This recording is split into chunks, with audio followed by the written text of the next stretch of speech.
ఘటము అంటే కుండ, పాత్ర. బలహీన ఘటం అంటే బలహీనమైన కుండ, అంటే పురుషులు బలమైన కుండలేమో. ఎంత బలమైన కుండ అయినా యజమాని కుమ్మరి కర్ర తీసుకొని బాతే 2 కుండలు పగిలిపోవాల్సిందే. దేవునికి మహిమ. అయితే స్త్రీని అలాగా సంబోధించాడు బలహీన ఘటం. ఎందుకంటే తిమోతి పత్రిక 2లో అంటాడు, 2:11 నుంచి కిందికి చదివితే, మొదట ఆదామును తర్వాత హవ్వయు నిర్మింపబడిది కారా? ఆదాము మోసపరచబడలేదు గాని స్త్రీ మోసపరచబడి అపరాధములో పడెను. అక్కడ ఆమె మానసిక బలహీనతను ఎత్తాడు దేవుడు. శారీరకంగా ఇద్దరు ఒకే దృఢత్వంతో ఉన్నా కొంతమంది స్త్రీలే పురుషుల కంటే బలంగా ఉంటారు. పురుషుడు ఎన్ని కొట్టినా ఆమెకి ఏం అనిపించదు, కానీ దెబ్బలు తిని తిని లాగి ఒకటి పీకిందంటే 3 రోజులు హాస్పిటల్ నుంచి బయటికి రాకుండా పడిపోయిన భర్తలు ఉన్నారు. తర్వాత బెడ్ మీద పండుకొని పోయినోడు కల్లా చెప్తారు, అంత బలం ఉంది అమ్మాయి దగ్గర, నేను అనుకోలేదు సార్, ఎందుకు ఒక్కటే దెబ్బ కొట్టిందండి, నేను అన్ని దెబ్బలు కొట్టినా ఆమెకి ఏం అనిపించలేదు. ఎందుకు అనిపించింది? ఆ బట్టలు ఉతికి అంట్లు తోమి బండలు తుడిసి ఫిజికల్గా మామూలుగా ఉండరు, ఎందుకు వాళ్ళతో పెట్టుకునేది? నువ్వేం లేదు, ఒక పనే చేసి వచ్చి ఇంటికాడ హాయిగా అన్నీ కూర్చొని అన్నీ పొందుతావు. నీతో పాటు పని చేసిద్ది, ఇంట్లో పనులన్నీ చేసిద్ది, నువ్వు కూర్చుంటే అన్నీ తీసుకొచ్చి వండి నీకు పెట్టిద్ది. ఇద్దరిలో ఎవరు శారీరకంగా దృఢంగా ఉంటారు? ఆమె ఏదో గౌరవించింది, ప్రేమ కొద్దీ లోబడింది, అంత మాత్రాన ఓవర్ యాక్షన్ చేస్తే ఇట్లానే ఉంటుంది. నయం 3 రోజులు కోలుకున్నాం, మొత్తంగా పోలేదు. ఫిజికల్గా ఇద్దరు ఒకే శక్తితో ఉండి ఉండవచ్చు శారీరకంగా, కానీ మానసికంగా కొంచెం బలహీనత స్త్రీలో గుర్తించాడు దేవుడు. అయితే ఇప్పుడే పొగిడాడు, అప్పుడే తిడుతున్నాడు, మొదలుపెట్టాడు. బలహీన ఘట్టం అంటే ఇక మా వీక్ పాయింట్లు అన్నీ చెప్తాడని అనుకోకండి. మీకు మంచి విషయాలే చెప్తా ఈరోజు. ఎందుకో మీ మీద దేవుడు ప్రత్యేకమైన భారం ఇచ్చాడు. మరి బలహీన ఘట్టం ఎందుకయ్యా? బలవంతుడికి బలవంతురాలని ఇవ్వాలి, కానీ బలహీన ఘట్టాన్ని ఎందుకు ఇచ్చావు? ఇద్దరిని ఒకేసారి పుట్టించాలి, మళ్ళీ ముందు వెనక ఎందుకు చేశావు? అసలు ఆ తారతమ్యం ఎందుకు పెట్టావు? మళ్ళీ చెప్పటం ఏం పురుషులకి, ఏయ్ మీకు సాటి, మీతో పాటు సమానం అన్నావు, జీవమను కృపావరములో మీతో పాటు వాటాదారులు అన్నావు, పాలి భాగస్తులు అన్నావు, అన్నిట ఈక్వాలిటీ ఇచ్చావు. మెంటాలిటీ ఏమో వీక్ మెంటాలిటీ ఇచ్చావు. ఎందుకు అట్లా అనేది ఒక ప్రశ్న. దానికి ఆన్సర్ వెతుక్కొని తర్వాత మన అసలాంశంలోకి వెళ్దాం. మొదట ఆదామును తర్వాత హవ్వయు నిర్మింపబడిరి కారా అన్నాడు. ఈ ఆదాము హవ్వల నిర్మాణం, ఈ ఆదాము ప్రస్తావన మనకు వచ్చినప్పుడు ఖచ్చితంగా కడపటి ఆదామని పిలువబడిన నజరేయుడగు యేసు దైవ కుమారుని గూర్చిన జ్ఞానం మనకు ఉండాలి. హవ్వ ప్రస్తావన వచ్చినప్పుడు సంఘము గుర్తుకు రావాలి. ఆదాము ప్రస్తావన వచ్చినప్పుడేమో యేసయ్య గుర్తుకు రావాలి, దైవ కుమారుడు. ఇప్పుడు చెప్పండి, యేసయ్య సంఘం ఒకేసారి పుట్టారా? చెప్పాలి. యేసయ్య ఎప్పటివాడు, సంఘం ఎప్పటిది? యేసయ్య సంఘం ఒక్కసారే నిర్మించబడలేదు. అసలు యేసయ్య అసలు నిర్మించబడనే లేదు, సంఘం అయితే నిర్మించబడింది. యేసయ్య అయితే ఒకరి చేత నిర్మించబడిన వాడు కాడు. పుట్టుకకు ఆది అంతము లేనివాడు, తల్లి అయినను తండ్రి అయినను వంశావళి అయినను లేనివాడు, మెల్కీసెదెకు క్రమము చొప్పున నిరంతరము యాజకుడై ఉన్నాడు. ఆయన పేరు మెల్కీసెదెకు, షాలేము రాజు. పేరేమో మహానుభావుడి పేరు ఉంది నాకు, బుద్ధి ఏమో పనికిమాలిన బుద్ధి. నాదిలేండి, మీకు దేవునికి స్తోత్రం చెప్పండి మీరు. హల్లెలూయా. ఏం చేద్దాం? ఏంది మౌనంగా ఉన్నారు? కరెక్టే అన్నట్టు, భలే నిజం ఒప్పుకున్నవరా నీ అన్నట్టుగా. పనికిమాలిన బుద్ధేనా కాదా? మీకు తెలుసా? సరే సరే వదిలేద్దాం. ఆయన తల్లి లేనివాడట, తండ్రి లేనివాడట, వంశావళి లేనివాడట, పుట్టుకకు ఆది లేనివాడట. ఆది లేనివాడు మన నిమిత్తము ఆది సంభూతుడయ్యాడు. సంభవించుట అంటే పుట్టుట. ఆది అనేదే లేనివాడు మన నిమిత్తము, కాలమే లేనివాడు మన నిమిత్తము కాలములో ప్రవేశించి ఆయనకు ఒక ప్రారంభం ఉంది అన్నట్టు పిక్చర్ ఇచ్చాడు, కానీ ప్రారంభం లేదు ఆయనకి. తండ్రి అయిన దేవుడు ఎంతకాలము నుండి ఉన్నాడో అప్పటి నుంచి యేసయ్య కూడా ఉన్నాడు, కుమారుడు కూడా ఆయన యందే ఉన్నాడు. తండ్రి, కుమార, పరిశుద్ధాత్మ, ఆ త్రియేక దేవునికి కాలమే లేదు. కాలం అనేది మనకి,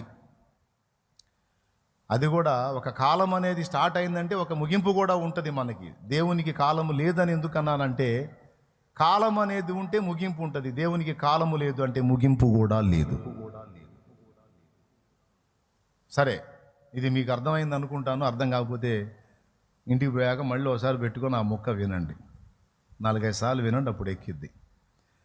ఓకేనా? అందుకే పాటలో మెన్షన్ చేసింది, సృష్టికర్త అయిన వాడు సృష్టిగా మారే, కాలమే లేనివాడు కాలము చేరే, దేవుడై ఉన్నవాడు మనిషిగా మారే,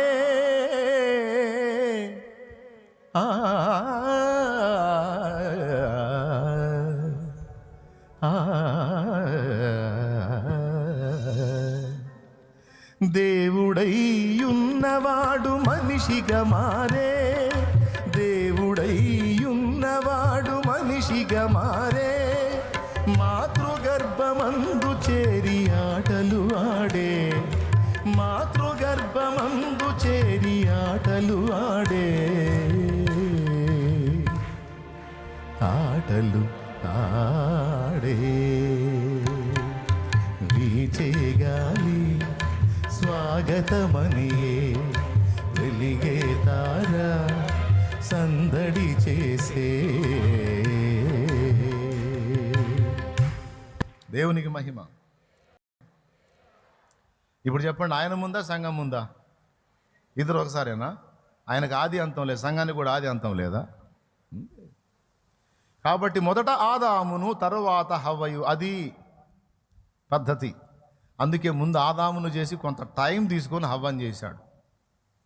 ముందు దైవ కుమారుడు, తర్వాత సంఘము ఉనికిలోకి వచ్చింది. ఓకేనా? రైట్. ఆదాము బలవంతుడు, హవ్వ బలహీన ఘటం. నిజమే. యేసయ్య ఏ లోపము లేని, పాపము లేని పరిపూర్ణుడు. మరి సంఘము అన్ని వంకర్లే. మళ్ళీ ఇన్ని వంకర్లు ఉన్న ఈమెనంటాడు, ఈమె నా ప్రియురాలు, నా సుందరవతి అంటాడు. అంత సుందరం ఏమి కనపడిందో నాకు ఇంతవరకు అర్థం కాల. అన్నీ వంకరలే. ఏమంటే మీరు ఒప్పుకుంటారా? ఆహా, నువ్వు ఎంత సుందరంగా ఉన్నావంటే ఏం సుందరం నాయనా, వెలిచూపులకు నేను అలా ఉన్నా కానీ నా అంతరంగం అంతా సురూపము లేదు, కురూపినై ఉన్నాను. కురూపం అంటే వికార రూపం. వెలిచూపులకు నేను స్వరూపము కలిగి ఉన్నాను కానీ నా అంతరంగము కురూపిగా ఉంది. కానీ నువ్వు లోపటను వెలుపటను కూడా సర్వాంగ సుందరుడు అయి ఉన్నావు.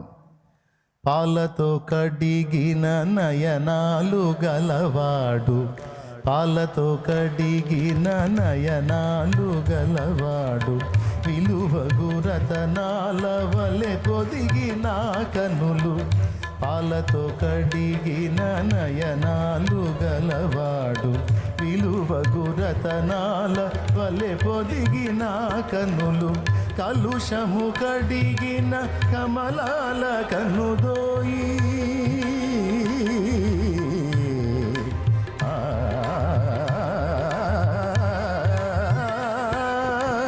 కలుషము కడిగిన కమలాల కనుదోయి, విలువైన చూపొసగే వరమేరి తనయుండు, విలువైన చూపొసగే వరమేరి తనయుండు, ఎంతో ఎంతో సుందరుడమ్మ తాను, నేనెంతో మురిసిపోయాను,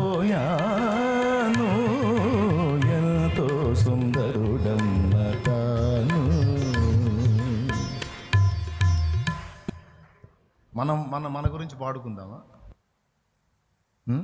మనం ఎంతో గలీజమ్మ మేము అని పాడుకోవాలి మనం, అంతే కదా? ఎంతో సుందరుడమ్మ ఆయన, ఎంత గలీజమ్మ. ఆయనేమో కడపటి ఆదాముగా చెప్పబడిన యేసయ్యేమో పరిపూర్ణుడు, సంఘమేమో బలహీనుడు. ఆయనేమో ఏ పాపము లేనివాడు, ఏమేమో పాపములో మునిగి తేలింది. అవునా? కాబట్టి ఇప్పుడు పోలిక సరిపోయిందా? ఆయన ముందు, తర్వాత సంఘము. అలాగే ఆదాము ముందు, తర్వాత హవ్వ. ఇకపోతే ఆయన బలవంతుడు, సంఘము బలహీనురాలు. అలాగే ఆదాము బలవంతుడు, హవ్వ బలహీన ఘటం. యేసయ్య ఎవడు ఎన్ని చెప్పినా మోసపోలేదు. సైతానగాడు వచ్చి ఎన్ని డ్యాన్సులు వేసినా జాయింట్లు తీసి పంపించాడు, కానీ వాటితో పాటు కలిసి స్టెప్పులు కలపలేదు. కానీ మనమైతే వాడు కొంచెం ఎగిరితే డబల్ ఎగిరాం మనం. సంఘము అనగా ఈరోజు క్రీస్తు రక్తం చేత విమోచింపబడిన పరిశుద్ధుల గుంపని చెప్పబడిన మనము ఒకప్పుడు వాడి మాయకు, మోసానికి, ఇప్పటికి కూడా కొన్ని సందర్భాల్లో, కొన్ని విషయాల్లో ఇంకా మోసపోతానే ఉన్నాం. క్రీస్తు రక్తం చేత విమోచింపబడిన నేటి దినములలో కూడా ఇంకా కొన్ని విషయాలలో మనం తప్పుడు ఆలోచనల్లోనే ఉన్నాం. కులము నిజమని నమ్మిన ప్రతి క్రైస్తవుడు కూడా ఇంకా అబద్ధంలోనే ఉన్నాడు, మోసంలోనే ఉన్నాడు. నిజంగా సత్క్రైస్తవుడు కులము వట్టిదని గ్రహిస్తాడు, దాన్ని విసర్జిస్తాడు. మరి అట్లయితే మొన్న నువ్వేదో అన్నట్టున్నావు అంటే దాంతో పనుంది కాబట్టి, లోకంలో సువార్త ప్రకటించాలి కాబట్టి దాని గురించి మాట్లాడాను నేను, అంతే. దేవునికి స్తోత్రం. మరి ఏం చేద్దాం? ఉన్నదాన్ని ఉపయోగించుకొని లైన్లోకి వెళ్ళాలా, ఆత్మను రక్షించాలా? లేకపోతే ఈ సైతానుగాళ్ళు తయారయ్యి అడుగడుగున వాళ్ళ కుట్రలు వాళ్ళు చేస్తున్నారు కాబట్టి కొన్నిటిని వివేచించి కొన్ని స్టెప్స్ తీసుకోవాల్సి వచ్చింది. వాస్తవంగా అయితే క్రైస్తవుడు అనబడిన వాడు కులమును నమ్మరాదు. కులము కపోల కల్పితము. అర్థమైందా? మీరు అడగండి, కులం నిజమని నమ్మినోడల్లా మీ కులము నాకు అసలు మూల పితరుడు ఎవడని అడగండి. వాడు ఆడికి పోయి ఆగుతాడో చూద్దాం.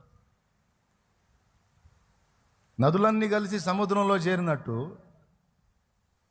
అర్థమైందా? అంతా కలిసిపోయి ఆదాం దగ్గర కలుస్తారు. ఇప్పుడు చెప్పాలి, ఇన్ని కులాలు ఆదాం ఒక్కడే అయితే ఆ ఒక్కడు ఇన్ని కులాలకు ఎలా మారాడు? ప్రతి ఒక్కడి వంశావళి పోయి ఆదాంలో జాయిన్ అయింది. మరి ఆదాం దే కులం?